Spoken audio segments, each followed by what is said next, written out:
कुछ विषय हमने अब्राहम का जीवन के द्वारा, उनका परिवार के द्वारा हमने देखा था।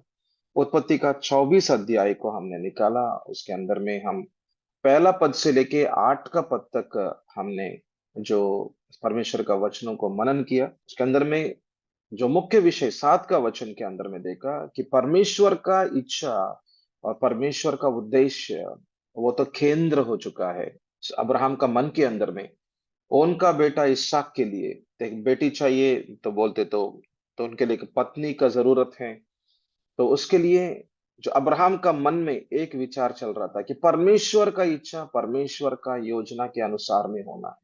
तो ये विषय दिखाई दे रहा था और उनके अंदर में विश्वास दिखाई दे रहा था कि परमेश्वर की ओर से ये होगा। तो आकाश और पृथ्वी का परमेश्वर, जो सब कुछ को चलाने वाला परमेश्वर करके बात किया। और कुछ भी जो कॉम्प्रोमाइज नहीं करना चाहते हैं, तो उनका बेटा का शादी के अंदर में कॉम्प्रोमाइज नहीं करना चाहते हैं। बोलते तो वो कुछ भी मतलब उनकी तरफ से या कोई दुनिया की तरफ से नहीं करना चाहते। जैसे परमेश्वर का योजना है वैसे ही होना है करके, तो परमेश्वर काम करेगा करके उनका दास के साथ में बात कर रहा था। और यहाँ पर अब्राहम के अंदर में हम ये भी देखते हैं, उनका आत्मिकता को देखते हैं।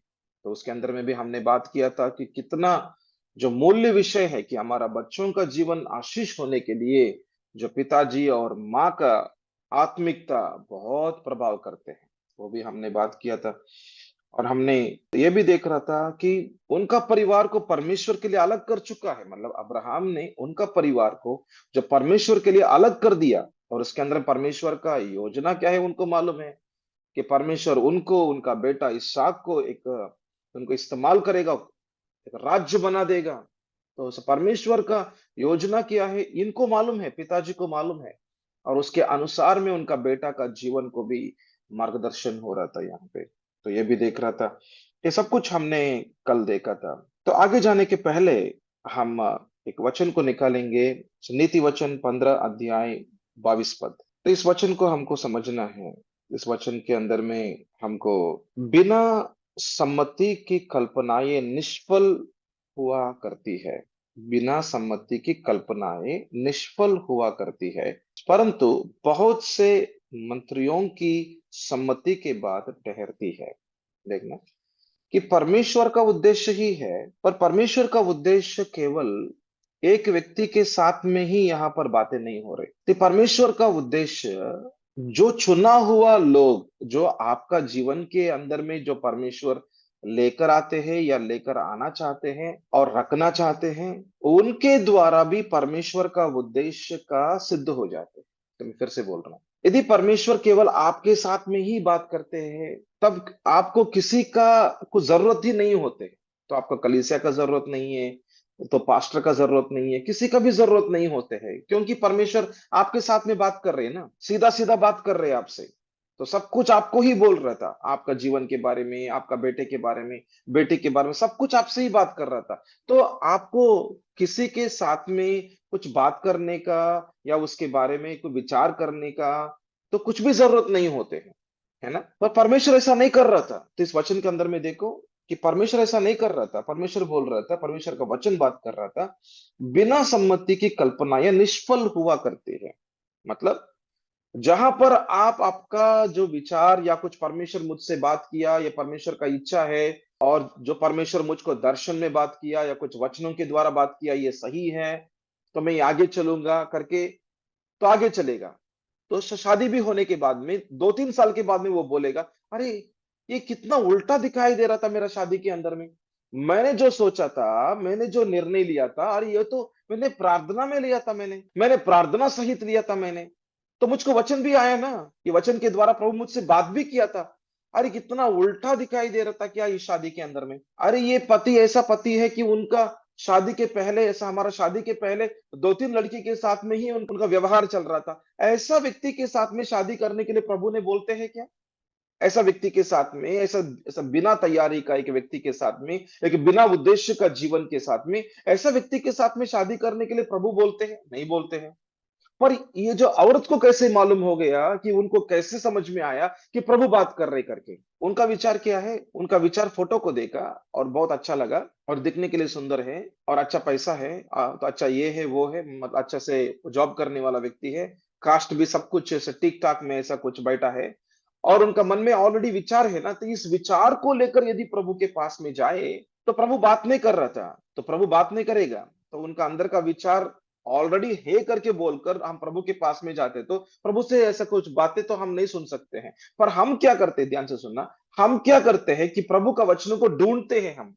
हम प्रभु का वचनों को, ये अध्याय को पढ़ेंगे, वो अध्याय को पढ़ेंगे, ज्यादा की ज्यादा भजन संगीता, ज्यादा की ज्यादा हम नीति वचन और कुछ वचनों को पढ़ते रहते हैं। एक दिन पढ़ा, दूसरा दिन पढ़ा, तीसरा दिन पढ़ा, और चारवें दिन पढ़ने के बाद में और कहां पर भी एक वचन ऐसा दिखते हैं, ये मेरी इच्छा है, ऐसा लिखते हैं ना, जैसे भजन संगीता का 20 अध्याय के अंदर में हम देखते हैं, आपका मन का इच्छाओं को मैं पूरा करूंगा करके परमेश्वर का वचन बात कर रहा था। और उस वचन को देखकर, हाँ, ये वचन को परमेश्वर मुझसे बात किया था, ये वचन के द्वारा इस शादी के बारे में परमेश्वर मुझके बात किया, क्योंकि मैं एक प्रार्थना विनंती रखा हूं, और मैंने ऑलरेडी पूरा प्रोफाइल को देख लिया, और ऑलरेडी मैंने पूरा प्रोफाइल को देख लिया, मुझको ठीक लगा, मुझको अच्छा लगा, और सब लोगों को भी अच्छा लग रहा था, और सब कुछ ठीक ठाक था, कास्ट बैठा है, जैसे जॉब बैठा है, जैसे पैसा बैठा है, और दिखने के लिए बैठा, सब कुछ बैठा है, और वो आराधक है, और वो जो सब विश्वासी व्यक्ति, सब कुछ बैठा है। तो हमें अभी क्या करना है, हमको परमेश्वर का उपस्थिति में जाना है, हमको एक वचन चाहिए, मुझको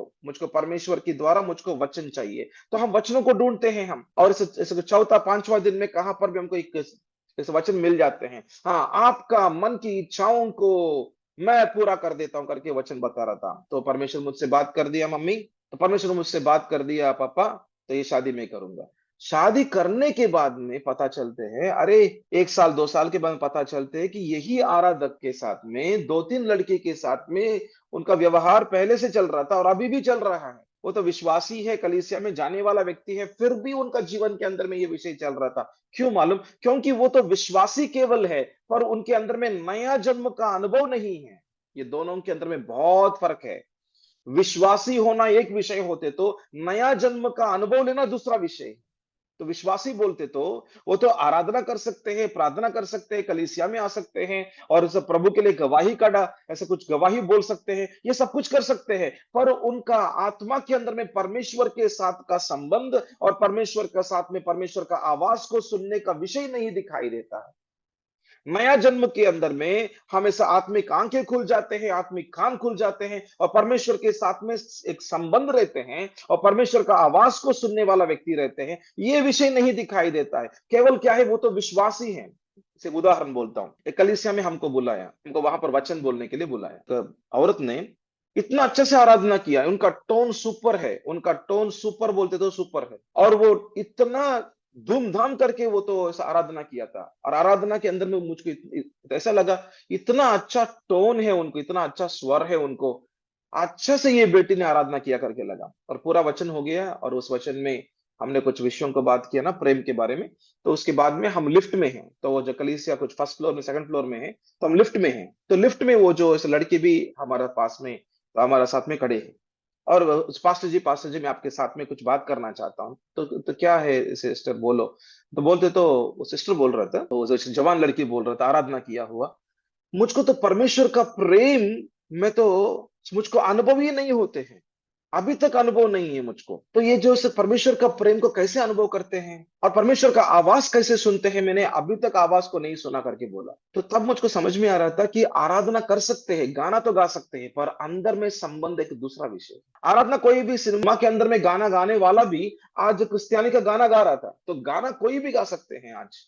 आज गाना गा सकते हैं, स्तुति कर सकते हैं, आराधना कर सकते हैं, पर अंदर में एक संबंध होना ये दूसरा विषय है। तो ये जो अंदर का संबंध, उसको यदि ना देखकर, यदि हम बाहर बाहर का विषय को देखकर, हम यदि प्रार्थना के अंदर में बैठते हैं, हमारा मन के अंदर में ऑलरेडी इच्छा हो चुका है कि इस व्यक्ति के साथ में शादी करना है, तो एक वचन के लिए हम ढूंढ रहा था, परमेश्वर भी बात करते तो मैं हाँ बोल देता हूं करके, ऐसा हम बैठते हैं एक 3 दिन का उपवास के अंदर में, और वचन आ गया। और वचन आने के बाद में, हाँ, ये वचन से मुझको परमेश्वर बात किया करके हम आगे चलते हैं, बाद में पता चलते हैं कि ये परमेश्वर का योजना नहीं है, परमेश्वर का इच्छा नहीं। ये कैसे है? हमने बहुत लोगों को देखा है ऐसा, बहुत परिवारों के अंदर में शादी होने के बाद में ये विषय बात करते हैं कि परमेश्वर मुझसे बात किया है। कौन सा वचन से बात किया सिस्टर, या कौन सा वचन से बात किया ब्रदर? तो ये वचन खुश है।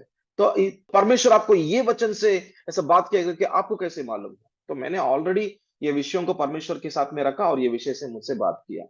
तो पर क्या ऐसा परमेश्वर बात करते तो सही ही बात करते हैं, और परमेश्वर बात करते तो चुनकर लेकर आते तो सही ही करते हैं, और परमेश्वर कभी भी गलत नहीं करते हैं, और परमेश्वर आपको श्रेष्ठ विषय ही द बेस्ट की देते हैं आपके हाथ में, तो ऐसा तो नहीं करेगा, तो ऐसा कुछ आपको धोखा तो नहीं करेगा। धोखा देने वाला तो शैतान है। आपका मन धोखा दे सकते हैं, शैतान धोखा दे सकते हैं। धोखा देने वाला, झूठ के अंदर में लेकर जाने वाला केवल दो ही विषय है। वो है आपका मन धोखा दे सकते हैं, आपका मन का विचार के अनुसार में आप जो आप न्याय करते हैं वो आपको धोखा दे सकते हैं। दूसरा तो शैतान धोखा दे सकते हैं, मन के ऊपर में बात करते हैं। और शैतान के बारे में मालूम है ना, तो शैतान वचन को भी कोट कर सकते हैं ना। तो हम मत्ती सुसमाचार का 4 का अध्याय में देखा, शैतान वचन को भी लेकर बात कर सकते हैं, वचन। वो तो यीशु मसीह के साथ में जैसा कुछ भजन संगीता का 91 अध्याय के अंदर में तो शैतान ने बात किया था। वचनों को लेकर बात करने वाला है शैतान, पर वो वचन को थोड़ा सा ऐड करेगा, तो कुछ शब्दों को ऐड करके कुछ शब्दों को निकाल के बात करेगा। तो मतलब वचन को लेकर बात कर सकते हैं मन के अंदर में। तो आपका मन के ऊपर में यदि आपको लगता है कि परमेश्वर मुझको वचन से बात किया, वो तो 3 प्रकार की रीति में होते हैं। एक है कि परमेश्वर की ओर से होते हैं, दूसरा वो तो शैतान की ओर से होते हैं, तीसरा आपका मन की ओर से भी होते हैं, तीसरा। तो इन तीनों के अंदर में हमको परखना है कि क्या विषय परमेश्वर बात किया, और क्या विषय आपका मन का विचार, और क्या विषय शैतान की ओर से है। तो इतना परिपक्वता है क्या हमारी, जो ऐसा कुछ सादा सीधा हमारा बच्चों के अंदर में, या अभी अभी जो विश्वासी हुआ, या कोई विश्वासी का जीवन के अंदर में 5 साल हो गए, 10 साल हो गया, पर हमारा जो अगुआ लोग रहते हैं, आत्मिक पिता लोग रहते हैं, तो उनका आत्मिकता के अंदर में देखते तो कम से कम 40 साल का विषय रहते हैं। 40 साल से परमेश्वर का साथ में चलने वाला लोग हैं। तो उनका अनुभव कितना ज्यादा होते हैं, उनका अनुभव कितना ज्यादा होते हैं। बहुत विषयों के अंदर में वो गिर गया उठा, गिर गया उठा, बहुत कुछ विषय सीखना पड़ा, बहुत अनुभवों के द्वारा। उनको बहुत कुछ विषयों के अंदर में, उनको अनुभवों के अंदर में अनुभवी ज्ञानी बन गया है वो। और वो और भी सिद्ध हो रहा था। ऐसा तो हम नहीं बोल सकते कि कोई आत्मिक पिता सिद्ध है करके नहीं बोल सकते हैं, उनके अंदर में भी कमी घटी रहते हैं, पर उनके अंदर में अनुभव का ज्ञान है, अनुभवी ज्ञानी है वो। तो इसलिए बोल रहा था यहाँ पे, देखो हम नीति वचन का 15 अध्याय हम 22 पद को देख रहा था। बिना सम्मति के कल्पनाएं निष्फल हुआ करती है। सम्मति लेना है, काउंसलिंग लेना है। हम कितना भी विचार करते हैं, हमको हमारा कोई एक आत्मिक पिता कोई रहना बहुत जरूरत है। तो ये विषय में ऐसे 2 दिन के पहले मेरा आत्मिक पिता के द्वारा मैं सुन रहा हूं मैं। तो मेरा आत्मिक पिता एक कलीसिया में बात कर रहा था, तो मैं यूट्यूब में ऐसा देख के तो उनका संदेश को मैं सुन रहा था मैं। तो क्या बोल रहा था मेरा आत्मिक पिता, क्या बोल रहा था करके सुन रहा था। तो उस संदेश के अंदर में मुख्य अंश है, मुख्य अंश मतलब बहुत कुछ अंश है, पर मुख्य अंश है कि आपका जवाबदारी किसके साथ में है। आपका जवाबदारी यस प्रभु के साथ में होता है, पर इस दुनिया के अंदर में कोई आत्मिक व्यक्ति के साथ में आपका जवाबदारी है क्या। आप क्या शिक्षा दे रहा था लोगों को, तो वो शिक्षा सही है गलत है आपको कैसे मालूम, एक विषय। दूसरा, आप क्या निर्णय लेते हैं, वो निर्णय के अंदर में आपका विचार है या शैतान का विचार है या प्रभु का विचार है, आपको कैसे मालूम है। तो क्या परमेश्वर आपके साथ में ही पूरा बात करते हैं क्या, क्या सब कुछ आपके साथ में 100% 100% आपके साथ में ही बात करते हैं। क्या परमेश्वर किसी और के साथ में, जो व्यक्ति को प्रभु आपका जीवन के ऊपर में ठहरना चाहते हैं या रखना चाहते हैं, उनके द्वारा बात नहीं कर सकते हैं, या कुछ उनके द्वारा बात नहीं करेगा। तो ऐसा कुछ बात नहीं करते तो क्यों रखा है कलीसिया, तो ऐसा बात नहीं करते तो क्यों रखा है एक पास्टर को वहां पे, एक आत्मिक पिता को क्यों रखते हैं आपका जीवन के अंदर में।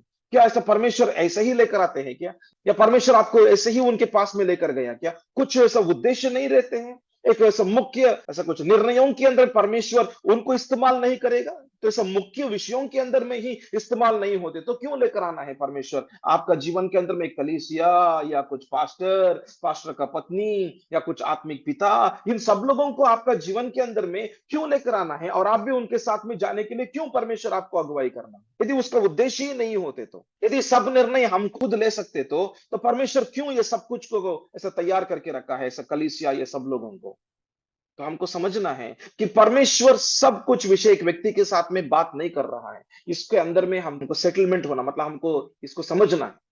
सब कुछ विषय एक व्यक्ति के साथ में बात नहीं करते हैं परमेश्वर, सब कुछ विषय एक व्यक्ति के साथ में बात नहीं कर रहा था।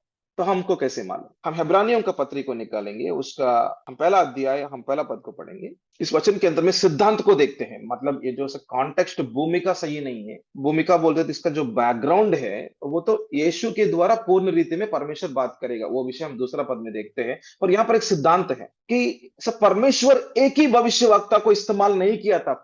जो पुराना नियम के अंदर में एक ही भविष्यवक्ता के द्वारा पूरा रीति में, मतलब पूरा विषयों को नहीं बोला। एक भविष्यवक्ता को थोड़ा बोला, और दूसरा भविष्यवक्ता को थोड़ा और बोला, और तीसरा भविष्यवक्ता को कुछ और बोला। तो ताकि कुछ भविष्यवक्ताओं को इस्तेमाल करके परमेश्वर का कुछ विषयों को धीरे धीरे से बाहर में लेकर आया। तो ये विषय हम देख रहा था कि मनुष्यों के साथ में परमेश्वर, एक व्यक्ति के साथ में सब कुछ बातें नहीं हो रहा था। एक व्यक्ति के द्वारा एक व्यक्ति के साथ में थोड़ा बहुत बात हो रहा था, और कुछ और लोगों को इस्तेमाल करेगा परमेश्वर, ताकि परमेश्वर हमसे कुछ और विषयों को उसको उसके अनुसार में बात करते हैं। आमीन। तो ये विषय हमको समझना है। तो यदि हम समझते हैं तब क्या होगा, हमारा जीवन के अंदर में हम किसी और के साथ में संबंध में आने के लिए हम कोशिश करते हैं। दुनिया का एक फेम के लिए, मतलब दुनिया का एक नाम के लिए उसके पीछे में जाने वाला व्यक्ति नहीं चाहिए, जो उनका लाइमलाइट में, मतलब लोगों के सामने मैं कुछ हूं करके दिखाने वाला, दिखावटी करने वाला व्यक्ति हमको नहीं चाहिए। हमको ऐसा व्यक्ति चाहिए जो आपका वचन के अनुसार में, आपका बुलाहट के अनुसार में अभी तक विश्वास योग्य की रीति में जी रहा था। प्रभु, ऐसा एक आत्मिक पिता प्रभु प्रभु हमको चाहिए। हम प्रार्थना कर रहा था, हम कम से कम 3 साल से प्रार्थना कर रहा था। 3 साल का प्रार्थना एक मीटिंग के द्वारा ओपन किया था प्रभु ने हमको। वो जो मीटिंग के द्वारा ओपन करे करके हमको भी नहीं मालूम। हमको केवल एक आत्मिक भाई है, हमको एक मीटिंग के अंदर में आने के लिए बोला, और प्रभु ने मुझसे बात किया, हम दोनों से बात किया, सौम्य से और मुझसे, उस मीटिंग में जाओ करके। हमने पहले ही टिकट काट लिया, तो वहां पर गया था। और उस मीटिंग के अंदर में जो प्रभु का दास जो पुलपिट के ऊपर से बात कर रहा था, वो मुझको नहीं मालूम है। मतलब हमने कभी भी उनसे ऐसे मुलाकात नहीं किया। उनको मेरे जीवन के बारे में बात किया था। और यहां पर एक व्यक्ति आया है, तो यहां पर इस मीटिंग के अंदर में एक व्यक्ति आया है, उनके साथ में मेरा मुलाकात होगा। और उनको ने प्रभु ने चुना था, और मैं आगे आगे आ रहा था। यस, आप है, आ जाओ करके मुझको बुलाया, और मुझको गले में लिया, और मुझको होटल रूम में बुलाया, और मुझको बोला, आपको प्रभु मुझको बोल रहा था आपके बारे में कि आप मेरा आत्मिक बेटा होगा। और वो सब विश्व भर में, बहुत राज्यों के अंदर में चलने वाला और एक खरा व्यक्ति है। उनका जीवन ऐसा नाम के लिए, काम के लिए नहीं था, प्रभु के लिए था उनका जीवन। और ऐसा व्यक्ति के साथ में हमारा परिवार को ऐसे जुड़ा दिया। और आज हम कुछ विषय, हमको कुछ निर्णय लेना है, तो ऐसा प्रभु मुझसे कुछ बात किया, मैं उनके साथ में भी कुछ बात करूंगा। मैं उनका जवाबदारी की रीति में रहूंगा, मेरा जीवन को, मेरा परिवार को उनका जवाबदारी की रीति में रखेंगे। तो मैं आज क्या क्या शिक्षा दे रहा था, मैं इस रीति में शिक्षा दे रहा हूं, मैं इस रीति में कुछ प्रकाशन बता रहा हूं, ये हो रहा है। और मेरे परिवार के अंदर में ये आत्मिकता चल रहा था, तो आने वाला दिनों में ये हम करना चाहते हैं। ऐसा प्रभु मुझसे बात कर रहा था, आप भी हमारे लिए प्रार्थना करके बात करो। तो करके धीरे धीरे से प्रभु उनके द्वारा हमको चला रहे, प्रभु हमारा परिवार को, और वो भी सही रीति में, तो भी आत्मिकता के अनुसार में। तो हम देख रहा था यहाँ पे जो एक आत्मिक अनुभवी लोगों का जरूरत है हमारा जीवन के अंदर में, ये विषय बताने के लिए ये वचनों को मेरे आपके सामने रख रहा हूं मैं। देखना, बिना सम्मति के कल्पना ये निष्फल हुआ करती हैं। तो देखो, कल्पना क्या होगा, उद्देश्य क्या होगा, वो तो निष्फल हो सकते हैं। क्योंकि ऐसा निष्फल होते हैं इसलिए हो रहा था क्योंकि वो तो हमारा कल्पना होगा या शैतान का कल्पना होगा, वो तो निष्फल हो जाएगा। पर परमेश्वर का कल्पना कभी भी निष्फल नहीं होगा, कि परमेश्वर का कल्पना हमेशा सफल के अंदर में ही चलेगा। मतलब कभी कभी हम विश्वासी, हमारा कल्पना के अंदर में हम हमेशा गलत हो सकते हैं, हम धोखा खा सकते हैं। और हम स्पेशली, हम खास करके जो ऐसा कुछ शादी का निर्णय के अंदर में हम धोखे के अंदर में जा सकते हैं। इसलिए हमको ध्यान देना कि आपका मन का विचार क्या है, और प्रभु का वचन आपसे बात कर रही करके आपको क्या लग रहा था। और ये सब कुछ को लेकर यदि आपका आत्मिक पिता, यदि नहीं आपके लिए कोई आत्मिक पिता रहना है, कोई पास्टर रहना है, कोई पास्टर का पत्नी, उनके साथ में आपका संबंध जरूर रखना, और उनका अधीन में रहना, और उनके द्वारा आप चेले बन जाना, और परमेश्वर का वचनों को सीखना, और परमेश्वर का वचनों के अंदर में चलने के लिए कि आपके अंदर में निर्णय होना, और परमेश्वर का ज्ञान पाना, ताकि इस परमेश्वर का ज्ञान के अनुसार में आप एक सही निर्णय लेते हैं, और एक सही व्यक्ति के साथ में आपका शादी होता है। आमीन, हालेलुया। तो हम एक आत्मिक अगुआ को देखते हैं। तो इतना बोलने के बाद में आपका मन में एक विचार लगते हैं कि हमको भी एक आत्मिक अगुआ ऐसा चाहिए जो परमेश्वर के अनुसार में चलने वाला। तो ऐसा होते तो अच्छा है। तो हम ऐसा आत्मिक अगुआ चाहिए तो मैं एक शब्द, मतलब एक या दो शब्द आपके सामने रखता हूं और मैं आगे चलना चाहता हूं इस वचन के अंदर में। हम पहला समूएल को निकालेंगे।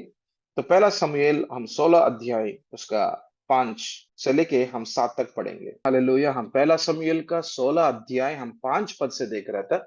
यहाँ पर हम दो विषयों को आपके सामने रखना चाहते हैं। एक है, मतलब एक आत्मिक पिता का जीवन कैसे रहते तो अच्छा है, हम किसके साथ में हम सम्मति कर सकते हैं, काउंसलिंग ले सकते हैं, वो भी हमको चुनना है। हम हर व्यक्ति के साथ में या हर पास्टर के पीछे में नहीं जाते। तो हम क्या करना है, हमको एक चुनना है। यस, ये व्यक्ति सही हो सकते हैं, मैं जिनके साथ में ये विषय को, मेरा पर्सनल विषय रहते हैं ना, हमारा पर्सनल विषय रहता है, हमारा हमारा कुछ घर का विषय रहते हैं, हम सब लोगों के सामने ओपन नहीं कर सकते।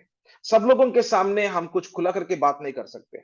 हम केवल एक व्यक्ति, जो एक परिवार, जिसके साथ में हमारा भरोसा है, जिसके साथ में हमारा विश्वास है, तो मैं ऐसा व्यक्ति को मैं देखना चाहता हूं, कि आत्मिक व्यक्ति को देखना चाहता हूं जैसे समूएल के जैसे। तो मैं तो यहाँ पर एक पॉइंट को आपके सामने रखना चाहता हूं। देखो कि 5 का पद में क्या लिखा, कि पहला समूएल 16 अध्याय 5 का पद।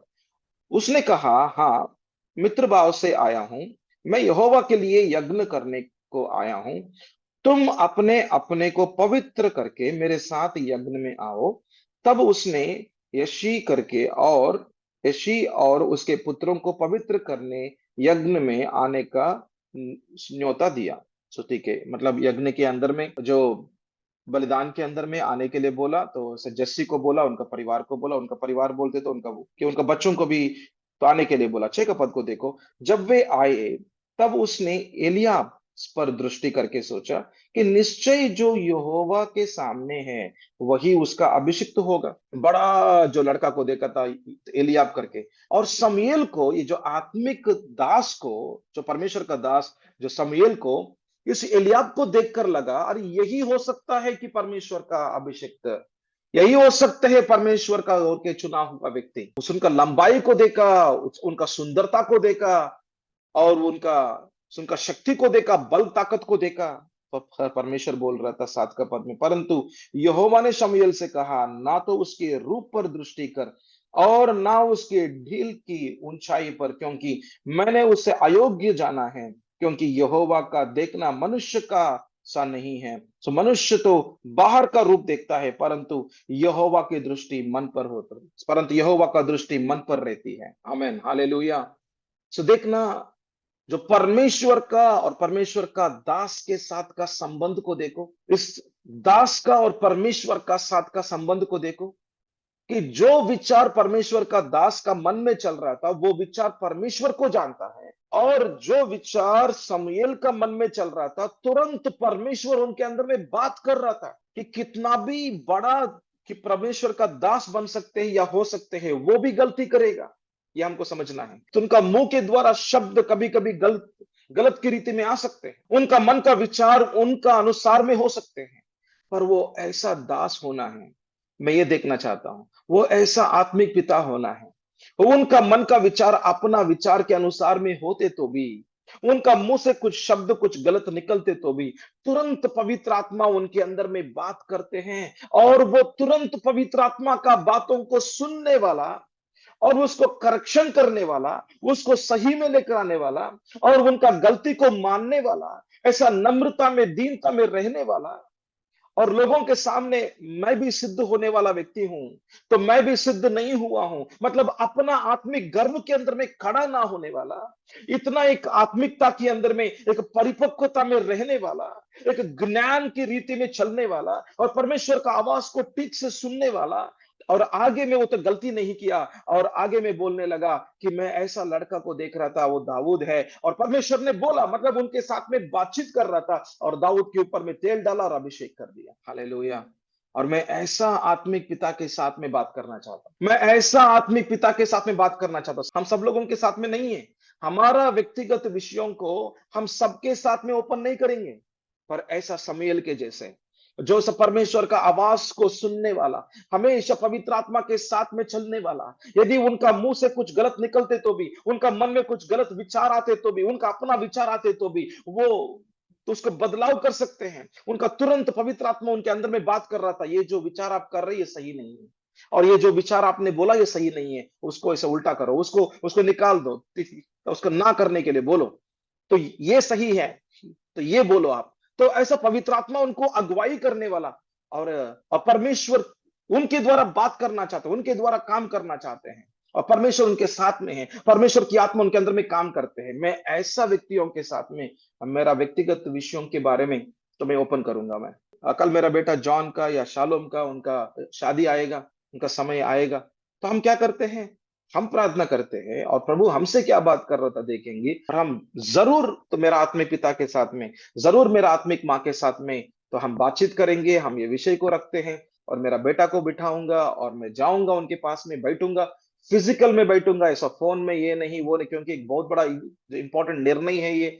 हम फोन में बात करने का विषय नहीं है। मैं तो ऐसा कुछ ट्रेन टिकट निकालूंगा, हम सब परिवार उनके पास में जाएंगे, बैठेंगे, और एक खास विषय है, वेरी वेरी इंपॉर्टेंट विषय है, तो इसलिए हम ओपन करेंगे, टेबल के ऊपर में ओपन करेंगे और बात करेंगे, उसका पॉजिटिव क्या है, नेगेटिव क्या है, मेरा बेटा क्या बोल रहा था, हमको क्या परमेश्वर बात किया, और परमेश्वर मेरा ऐसा आत्मिक पिता के साथ में, आत्मिक माँ के साथ में क्या बातचीत कर रहा था। क्योंकि ये तो बहुत बड़ा निर्णय है, तो मेरा बेटा के लिए, मेरा बेटी के लिए एक बहुत बड़ा निर्णय है, उनका पूरा जीवन भर उनके साथ में रहना है, और परमेश्वर का उद्देश्य मेरा बेटा के ऊपर में रहेगा भी रहेगा, और उनको हमने उठाया उस उद्देश्य के अनुसार में चलाने के लिए, हमने उठाया ऐसा 25 साल के लिए मैंने उनको बनाया, मैं आत्मिकता के अंदर में उनको सिद्ध किया हूं मैं। तो तो ऐसा कुछ देखते देखते मैं ऐसा औरत के साथ में, मैं ऐसा एक लड़की के साथ में शादी नहीं करवाना चाहता हूं जिसके अंदर में एक उद्देश्य नहीं है, जिसके अंदर में प्रभु के लिए एक ऐसा कुछ प्रेम नहीं है। वो तो सुंदर हो सकते हैं, उनका कास्ट सही हो सकते हैं, पर हम कास्ट को नहीं देखेंगे, हम बाहर का कुछ भी नहीं देखेंगे, हम उनका हृदयों को देखना चाहते हैं। तो यही परमेश्वर बात कर रहा था 7 का पद के अंदर में, कि मैं जैसे परमेश्वर का जो योजना को देखो, परमेश्वर की ओर का विषय को देखो, परंतु यहोवा, तो इसे पहला शमूएल का 16 अध्याय 7 का पद को देखो, कि परंतु यहोवा ने शमूएल से कहा, ना तो उसके रूप पर दृष्टि कर, रूप के ऊपर में दृष्टि मत करो, क्योंकि रूप आज है और कल नहीं है। सुंदरता के ऊपर में, इस सुंदरता हमको चाहिए शादी के अंदर में, सुंदरता के पीछे में नहीं जाना है। सुंदरता आज है कल नहीं है, क्योंकि उम्र बढ़ते रहते तो सुंदरता भी वो तो निकलते रहेगा, पर अंदर का सुंदरता बहुत इंपॉर्टेंट है, हृदय बहुत इंपॉर्टेंट है, अंदर का कैरेक्टर बोलते हैं, चाल चलन बोलते हैं, वो बहुत इंपॉर्टेंट है। वो तो बहुत महत्वपूर्ण का विषय है कि परमेश्वर केवल बाहर को नहीं देख रहा था, पर अंदर के ऊपर में ध्यान देते हैं परमेश्वर। और हम भी, मतलब आत्मिक लोग भी, हमको क्या करना, अंदर का आत्मिक जीवन के ऊपर में ध्यान देना है। और बोल रहा था, और ना उसकी डील का ऊंचाई पर नहीं, ऊंचाई के ऊपर में नहीं, कितना हाइट है, कितना वेट है, या कितना ये है वो है, या कितना ऐसा सैलरी कितना कमाते हैं, क्या है ऐसा कुछ उनका प्रॉपर्टी है क्या, ये क्या, ये सब कुछ बाजू में रखो, ये सब कुछ सेकेंडरी, एक सेकंड स्थान में, देखिए दूसरा स्थान में रहते हैं, पर पहला स्थान है हृदय है, तो पहला स्थान है अंदर का मन है, अंदर का मन का जीवन है, अंदर का उनका व्यक्तित्व क्या है, उनका कैरेक्टर क्या है, ये इंपॉर्टेंट है। इसलिए बोल रहा था, क्योंकि मैंने उसको अयोग्य जाना है, मतलब परमेश्वर उनको नहीं चुना है, क्योंकि अयोग्यता बोलते तो परमेश्वर के अनुसार में चलने वाला व्यक्ति नहीं है, कि परमेश्वर को पूरा रीति में उनका मन से प्रेम करने वाला व्यक्ति नहीं है। और आगे मैं बोल रहा था, देखना कि मनुष्य का ऐसा नहीं, मतलब यहोवा का देखना कि मनुष्य के जैसे नहीं होते हैं, जैसे हम देखते हैं वैसे परमेश्वर नहीं देखते हैं, जैसे हम सोचते परमेश्वर नहीं सोचते हैं, जैसे हमारा मार्ग रहते हैं वैसे परमेश्वर का मार्ग नहीं होते हैं। मतलब हम जब शून्य में आ जाते हैं तभी परमेश्वर का सब कुछ विषय ओपन हो जाएगा। मैं फिर से बोल रहा हूं, जब हम शादी के बारे में शून्यता के अंदर में आ जाते हैं, तो हम से प्रभु, ये तो विषय हमारा सामने में आए हैं पर हमको कुछ भी नहीं मालूम, हम अपना विचार से, हम अपना जो हम सुनते हैं उसके अनुसार में हम न्याय नहीं कर सकते हैं, ये व्यक्ति सही है, ये व्यक्ति सही नहीं, क्योंकि शमूएल यहां पर न्याय किया वो तो गलत हो गया। जो शमूएल इतना, जो प्रभु का जो भविष्यवक्ता है और इतना अनुभवी व्यक्ति है, उनके द्वारा ही गलत होते तो हमारा द्वारा तो गलत हो सकते हैं। मैं ऐसा नहीं बोल रहा हूं कि गलत हो जाएगा, पर ऐसा गलत हो सकते हैं। पर हमको क्या करना है, हम हमारा विचारों को परमेश्वर के ऊपर में हमको लगाना है। हम किसी के साथ में भी, कोई आत्मिक पिता या माँ के साथ में, या कोई पास्टर और पास्टर का पत्नी के साथ में, हमको टेबल के ऊपर में बैठकर बात करना पड़ेगा। हम एक निर्णय लेने के पहले हम सब लोग मिलकर बात करने से हमको पता चलेगा। और परमेश्वर केवल ऐसा बाहर को नहीं देखते पर अंदर को देख रहा था। और आगे में बोल रहा था कि परंतु यहोवा की दृष्टि मन पर रहती है। हालेलुया। ऐसा दाऊद को जो प्रभु ने चुना था, और उनका ऐसा हृदयों को देखकर चुना है। हालेलुया। उनको हृदयों को देखकर चुना है। आमेन। हालेलुया। तो आज का वचन मैं आपके सामने रखा था कि नीति वचन का 15 अध्याय 22 पद के अनुसार में, तो हम उस वचन को लेकर हम बात कर रहा था। तो आपके सामने कुछ विषयों को मैंने रखा हूँ। बहुत इंपॉर्टेंट विषय है कि शादी के अंदर में आपका बेटा होगा या आपका बेटी होगा, जल्दबाजी मत करो। तो केवल प्रोफाइल को देखकर आगे मत बढ़ाओ। और यदि पास्टर बोलते तो भी थोड़ा समय के लिए रुको। और कुछ लोग बोलते हैं अच्छा अच्छा है करके बोलते तो भी कुछ समय के लिए रुको, कि प्रभु के सामने में रखो, प्रार्थना करो, अपना सहारा मत ले लो, अपना मन का विचार के हिसाब से आगे मत चलो। यदि आपको सब कुछ ठीक है, परमेश्वर का वचन भी यदि आ जाते तो शायद आपका मन ओर से भी आ सकते हैं, और शैतान की ओर से भी धोखा देने का शब्द, तो प्रभु का वचन को कोट कर सकते हैं, बोल सकते हैं। तो हमको क्या करना, हमको कुछ लोग रहना है हमारा जीवन में, कुछ आत्मिक लोग रहना है। आत्मिक लोग बोलते तो आत्मिकता के अंदर में जो सब कुछ ज्ञानी लोग हैं, अनुभवी ज्ञानी लोग रहना है हमारा जीवन के लिए। आप भी प्रार्थना करो, आप भी ढूंढो। हम भी ढूंढा था 3 साल के लिए, हम भी प्रार्थना किया था। हमको प्रभु ने एक आत्मिक जो पिता माँ ने दिया था। तो आपको कौन है, आपका जीवन में कोई है क्या या नहीं है? आपका परिवार में कोई है आपको चेले बनाने के लिए? नहीं होते तो आज ही प्रार्थना करो। आज ही प्रार्थना करो और आज प्रार्थना करते रहो आज से, कि प्रभु आपका जीवन के अंदर में एक सही व्यक्ति को प्रभु आपकी तरफ से भेजेगा या आपको उनकी तरफ से भेजेगा। एक तो रहना है जो हमको चेले बनाने के लिए, एक परिवार तो रहना है हमको चेले बनाने के लिए। यदि हम केवल कलीसिया में हाय बोलते हैं, बाय बोलते हैं, आ जाते हैं, कुछ भी फर्क नहीं पड़ेगा। तो हमारा जीवन के अंदर में हम चेले बनने के लिए, हमारा परिवार के अंदर में हमारा बच्चे लोग चेले बनने के लिए, हम कभी कभी एक बहुत इंपॉर्टेंट निर्णय, एक महत्वपूर्ण निर्णय लेने के लिए हमको एक संगति का जरूरत है। नहीं होते तो हम अपने आप के अंदर में चले जाके सो कुछ तो वचन आ गया करके हम सोच के हम आगे चलकर हम कुछ गलत भी हम कर सकते हैं। इसलिए यहाँ पे बोल रहा था, देखो, बिना सम्मति की कल्पना ये निष्फल हुआ करती है। मतलब हमारा कल्पना, हमारा विचार निष्फल हो सकते हैं, ये तो वास्तविक विषय है। हमको सब बाइबल बहुत साफ साफ की रीति में कहाँ पर निष्फल होगा, कहाँ पर सफल होगा, बहुत अच्छे से बताते हैं। इसलिए हमको ध्यान देने का जरूरत है। आइए हम प्रार्थना करेंगे। आज मैं आपके सामने कुछ दो विषयों के मैं आपके सामने रखा था। एक है, एक आत्मिक लोग हमारा जीवन के ऊपर में रहना बहुत जरूरत है। और शादी के अंदर में एक निर्णय लेने के पहले तो हमारा साथ में प्रभु ने बात किया हो सकते हैं, पर उसके ऊपर में हमको कुछ काउंसिल लेना, हमको कुछ सम्मति लेना, वो भी जरूरत है। तो आइए हम प्रार्थना करेंगे। प्रभु यीशु मसीह, आपको हम धन्यवाद करते हैं प्रभु। एक आत्मिक जो पिताजी माँ केवल रहना काफी नहीं है प्रभु, हमको कलीसिया का भी जरूरत है। हमारा घर के अंदर में प्रभु, मेरा पिताजी आत्मिक है और मेरा माँ आत्मिक है प्रभु। ऐसा होते तो प्रभु हम हमारा जीवन के अंदर में प्रभु एक जवाबदारी की रीति में प्रभु हमारे ऊपर में कोई और भी रहेगा। हमारे ऊपर में प्रभु कोई और भी परिवार रहेगा, जो परिवार प्रभु अनुभवी ज्ञानी है, और जो परिवार प्रभु जी हमको प्रभु और सही मार्ग में प्रभु हमको चला सकते हैं, हमको मार्गदर्शन कर सकते हैं। पर हमको फोर्स नहीं करेगा वो लोग। हमको प्रभु यही करना है, यही प्रभु का इच्छा है, यही करना, ऐसा नहीं बोलेगा प्रभु। वो हमको सहायता करेगा, वो हमको मार्गदर्शन करेगा, वो हमको कुछ ऐसा कुछ ज्ञान का बातें बोलेगा, ताकि प्रभु हम एक सही निर्णय ले लो, ताकि प्रभु हम एक सही मार्ग में आ जाए, हम सही निर्णय ले ले हमारा बच्चों के लिए, ताकि प्रभु हमारा बच्चे लोगों का भविष्य आशीर्वाद हो। प्रभु इसके अंदर में आपका ज्ञान चाहिए हमको, आपका बुद्धि चाहिए प्रभु हमको। और यदि प्रभु हमारा जीवन में या हमारा परिवार के लिए एक भी व्यक्ति नहीं है जो हमको प्रभु चेले बनाते हैं, हम उनके साथ में ओपन की रीति में प्रभु हमारा जीवन को खुला करके नहीं रखा, तो हमारा जीवन को छिपा करके ही रखा। हम कलीसिया में जाते हैं, हम हेलो बोलते हैं, आ जाते हैं, पर उनके साथ में, जो पास्टर के साथ में, पास्टर का पत्नी के साथ में एक संबंध में हम नहीं रहते हैं। तो हमको कोई भी चेले बनाने का विषय कोई भी नहीं है प्रभु हमारा जीवन में। हम अकेले हैं प्रभु। हम तो विश्वासी है। हम यूट्यूब में यहाँ पे देखते हैं, वहां पे देखते हैं, वहां पे यहाँ पे देखते हैं, पर कोई भी एक व्यक्ति, कोई भी एक परिवार नहीं है जिसके साथ में मैं प्रभु व्यक्तिगत रीति में मेरा अपना विषयों को खोलकर बात कर सकूं, ओपनली बात कर सकूं। ऐसा मैं कभी कभी उनका घर में जाऊंगा, साल में एक बार दो बार उनके साथ में जाऊंगा, उनके पास में बैठूंगा, उनके पास में प्रभु जी मैं मेरे जीवन को खोल दूंगा। एक 3 दिन के लिए, 4 दिन के लिए बैठेंगे, हमारा पूरा परिवार उनके पास में बैठते हैं और सारा विषयों को ओपन करते हैं, और इस साल में क्या क्या करना है प्रभु, सब विषयों को ओपन करते हैं, बात करते हैं, ताकि प्रभु पूरा साल के अंदर में क्या करना है प्रभु जी, प्रभु हमको एक आइडिया आ जाए, हमको एक विचार आ जाए प्रभु। ऐसा काम होने के लिए हमारा प्रार्थना है यीशु मसीह। जैसे प्रभु शमूएल को इस्तेमाल किया, प्रभु आप आत्मिक पिता लोगों को इस्तेमाल करते हैं हमारे ऊपर में आशीर्वाद आने के लिए। प्रभु ऐसा आत्मिक पिता चाहिए, ऐसा आत्मिक माँ चाहिए, ऐसा प्रभु एक आत्मिक लोग चाहिए, जो आपका आवाज़ के अनुसार में चलने वाला है प्रभु। हम धन्यवाद करते हैं पिता। सारा आदर महिमा प्रभु आपको देते हैं। यीशु का नाम से माँगते हैं। आमीन।